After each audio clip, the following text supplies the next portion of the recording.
नमस्कार। आप देख रहे हैं न्यूज इंडिया एक्सप्रेस वाराणसी अपने दोस्त विकास के साथ। आज हमारे साथ हमारे खास मेहमान हैं तंत्र ज्योतिष के मर्मज्ञ श्री आनंद जी महाराज, जो वाराणसी उत्तर प्रदेश से हैं। महाराज जी, आपका बहुत बहुत स्वागत है हमारे चैनल में। आपका भी बहुत बहुत स्वागत है। महाराज जी, आप कैसे हैं? सब ठीक है, बढ़िया है। अच्छा, आइए, हमारे महाराज जी तंत्र ज्योतिष के महाज्ञानी कहे जाते हैं। इनसे इस बारे में कुछ जानकारी लेते हैं, पूछते हैं, बातचीत करते हैं। महाराज जी, हम पहले जानकारी चाहेंगे कि ज्योतिष के बारे में आप बताएं। देखिए, ज्योतिष एक ऐसी विद्या है जो हमारे शास्त्रों में पाया जाता है और पुराने ऋषि महर्षियों ने इसे लिखे हैं अनुभव के साथ।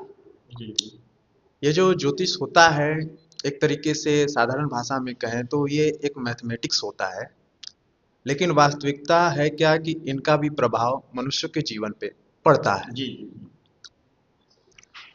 और जब प्रभाव पड़ता है तो मनुष्य कभी कभी इनके प्रभाव में आने से कुछ अच्छा भी कार्य कर देता है और कुछ बुरा भी कार्य कर देता है। तो जरूरी है कि अपने जीवन को थोड़ा अच्छा बनाने के लिए या बेहतर बनाने के लिए ज्योतिष शास्त्र का सहारा लेना चाहिए। ज्योतिष यहीं तक अच्छा है। उसके साथ साथ महाराज हम जानेंगे तंत्र के बारे में कुछ बताएं। देखिए, तंत्र भी एक तरीके से हमारे शास्त्रों में पाया जाता है। ये भगवान शिव जी से उत्पन्न हुआ है। और तंत्र यानी है क्या, सबसे पहले इस बारे में हम बता दे रहे हैं। तंत्र उसे बोला जाता है जैसे कि हम कोई हवन करते हैं, पूजन करते हैं, उसमें मंत्र उच्चारण करते हैं, तो हवन पूजन में जो सामग्री लगती है उसे तंत्र बोला जाता है। और जो हम लोग मंत्र पढ़ते हैं उसे मंत्र बोला जाता है। लेकिन कुछ लोग का समाज में मानना है, तंत्र के नाम से सुनते ही भयभीत हो जाते हैं। तो इसमें भयभीत होने की आवश्यकता नहीं है। हाँ, तंत्र का वास्तविक अर्थ आपको तो बता ही दिए। अब रह गई कि जैसे कुछ लोग भूत प्रेत का नाम लेते हैं, पिशाच का नाम लेते हैं, ब्रह्म का नाम लेते हैं। तो ये सब भी सच है जो कि तंत्र के माध्यम से कट जाता है। जैसे किसी के ऊपर कोई साया हो और साधारण व्यक्ति नहीं समझ पा रहा हो, तो कोई तांत्रिक है और उसका ज्ञानी है, तो वो तंत्र के द्वारा यानी तंत्र सामग्री और मंत्र के द्वारा उसका काट कर देता है। तंत्र देखा जाता है कि भूत प्रेत पकड़ लेता है, किसी को कहा जाता है इनको भूत प्रेत पकड़ा है तो कहा जाता है तंत्र मंत्र वाले को दिखाइए। तो इसको कैसे सही होता है? इसके लिए सही करने के लिए जैसे होता है ना, तांत्रिक आजकल काफी जगहों पे मिल जाएंगे आपको। अनुभवी तांत्रिक भी मिल जाएंगे और कुछ तो नॉर्मली भी मिल जाएंगे। हालांकि नॉर्मली हो चाहे अनुभवी हो, एक ज्ञाता होना चाहिए इसका। अगर ज्ञाता होना चाहिए तो वो ज्ञाता आपका उस कार्य से मतलब अपने विद्या से उस भूत प्रेत पकड़े हुए ग्रसित व्यक्ति को उनसे दूर कर देता है। जैसे कि हमारे एक महान तांत्रिक हैं, आप रायपुर छत्तीसगढ़ में माँ मातंगी दरबार, उसके जो चलाते हैं दरबार को, उनका नाम है श्री प्रेमा साई जी महाराज। आप यूट्यूब पे सर्च कर सकते हैं। ठीक है, तो उन्हें तांत्रिक बोला जाता है। तो तंत्र की यही व्याख्या है। अगला क्वेश्चन करेंगे, मतलब जानकारी चाहेंगे कि भूत भी क्या होता है सच्चाई में? देखिए, आप जब पुराण पढ़ते हैं या शास्त्र पढ़ते हैं तो हर शास्त्रों में या पुराणों में भगवान का नाम लिया जाता है। जैसे कृष्ण भगवान, विष्णु भगवान।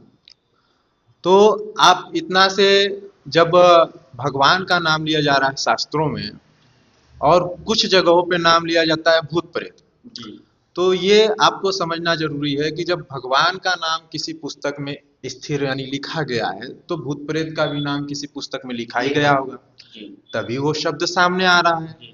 तो वास्तव में जैसे भगवान होते हैं वैसे भूत प्रेत भी होते हैं। ठीक है, बस अंतर इतना रहता है कि जैसे हम लोग भगवान को पत्थर के मूर्ति में देखते हैं, वास्तविक रूप से नहीं देख पाते हैं, उसी तरह भूत प्रेत हैं, शरीर में प्रवेश रहते हैं, मूर्तियों की तरह उसे हम देख नहीं पाते साधारण आंखों से। उसके जो ज्ञाता होते हैं वो देख पाते हैं। जैसे हमारे भारत के कई बड़े बड़े संत महंत हैं, उन्होंने भगवान का दर्शन किया है, उन्होंने भगवान को देखा है, इसलिए वो आज वो प्रचार प्रसार में लगे हैं, भक्ति का मार्ग दिखा रहे हैं। उसी तरह तांत्रिक हैं बड़े बड़े, उन्होंने भूतों को देखा है, उसका काट करने का रास्ता खोजा, इसलिए वो इस कार्य में उतरे हैं भूत प्रेत के। भूत प्रेत यही होता है। तो कहा जाता है कि आदमी जब शरीर छोड़ता है तो आत्मा उससे चली जाती है वहां से छोड़कर। तो आत्मा को सभी लोग नहीं देख पाते हैं, इसके माने आप क्या कहना चाहेंगे? देखिए, आत्मा ये सत्य बात है, जब मनुष्य शरीर त्यागता है तो अपना ये स्थूल शरीर इसे बोला जाता है, ये इसी जगह छोड़ देता है और सूक्ष्म शरीर निकल जाता है। सूक्ष्म शरीर जब निकलता है तो दूसरा शरीर धारण करता है, वो चाहे कोई भी शरीर हो, चाहे जानवर गति हो, चाहे नरक गति हो, चाहे देव गति हो, चाहे मोक्ष गति हो, वो धारण करता है। तो आत्मा यही है।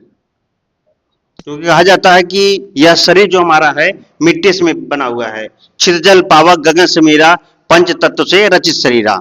ठीक है, इसके बारे में क्या कहना चाहेंगे? ये बात सत्य है कि जो धरती है, आकाश है, जल है, वायु है, अग्नि है, ये पांचों तत्व से तो बना ही है। ठीक है, ये बात सत्य है। अगला हम जानकारी चाहेंगे भक्ति के बारे में, कुछ बताएं जी। देखिए, भक्ति भक्ति वो मार्ग है, जैसे कोई व्रत करता है, कोई तप करता है, कोई राम राम करता है, यानी जैसे हमारे भक्ति का वास्तविक अर्थ ये है कि आप किसी को साध रहे हैं जी, जैसे कोई देवता को साध रहे हैं, याद कर रहे हो, साध रहे हो उनको जुबान पे जी। तो जो 24 आवर जप कर रहा हो, वास्तविक भक्ति वही होता है, यानी निरंतर उनका ध्यान करना। क्या भक्ति का कोई समय होता है? देखिए, भक्ति का तो कोई निश्चित समय नहीं होता है, आप 24 आवर में कभी भी कर सकते हैं। क्योंकि कहा गया है कि आदमी नहा रहा है, धो रहा है, खा रहा है, रास्ते में है, फिर भी भगवान को याद कर लेता है। जैसी जरूरत पड़ गई, हम किसी कष्ट में हो गए हैं, कहा गया है कि अगर कष्ट में होते तभी हम भगवान को याद करते हैं। क्या यह बस सत्य? आदमी कष्ट में होता तभी भगवान को याद करता है? बिल्कुल सत्य है, कष्ट में भी रहता है तो याद करता है, अगर कष्ट में न रहे तो भी याद करे, उसी का नाम भक्ति है। जी जी। महाराज जी, हम जाएंगे, आप तंत्र और ज्योतिष के इतने बड़े ज्ञानी हैं, क्या आपकी शादी हो गई है? हम इस बारे में रोकना चाहेंगे। जी जी जी। कुछ और एक आध दो क्वेश्चन और करेंगे हम आपसे जी। दान और कर्म के बारे में बताएं। देखिए, दान हमारे शास्त्रों में लिखा गया है, हमारे पुराणों ग्रंथों में पाया जाता है। दान की बहुत बड़ी महत्वता है। जैसे हम किसी को वस्त्र दान करते हैं, अन्न दान करते हैं, औषधि दान करते हैं, अभय दान करते हैं, इन दानों का हमें रिटर्निंग फल मिलता है।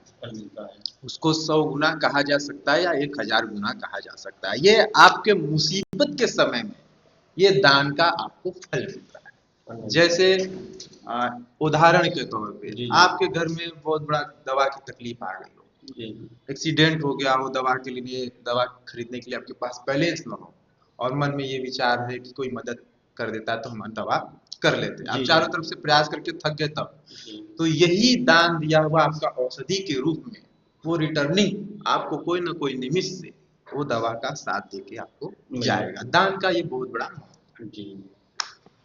इसके बाद बताएं, दान के तो आपने बता दिया कि दान बहुत अच्छा हुआ चीज है।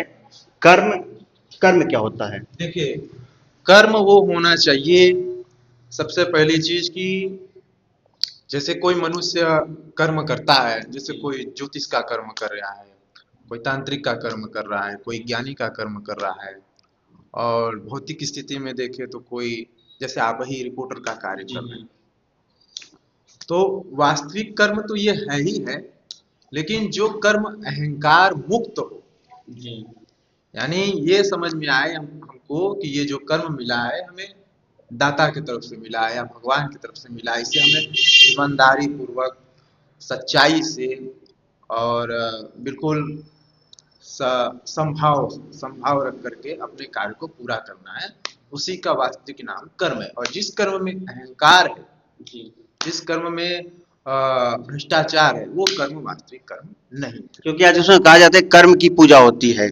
आदमी मान लीजिए कहता है कि क्यों ना हमें भगवान खाना ला के दे दे,